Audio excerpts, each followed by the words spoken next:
underbite. Nagkaroon tayo ng old crowns from the other country, pero medyo class 3 or prognatism or nakaluwa ang baba. Ang crown niya sa taas, naka-flare out. Nasa ilong yung crown. Yung ipin niya sa baba, naka-upright. Masyadong umataas. Maririnig mo na nakaganito ang pananalita ng patient. How do we settle a class 3 or underbite? The only way for profile change is to change the bite. So there will be no profile change if we just change ang kanyang jacket, postizo.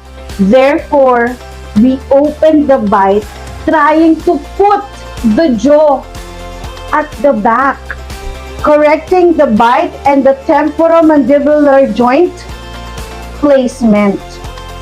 And after which, it's very easy to place all the prostheses. Ang ginamit pala natin dito na materials, of course, matipid lang. Yung kanyang jacket crowns, we replaced it with flexible dentures dahil yun lang ang afford muna sa ngayon. Walang masama, pero maganda. Tapos yung mga natira niyang ngipin na niliitan po from the previous treatment, yun yung lalagyan lang natin ng crown. Let's see the result. Yes, big smile. Laki po.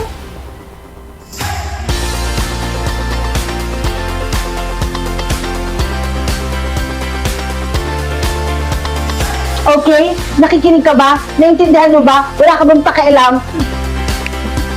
Okay? Bye.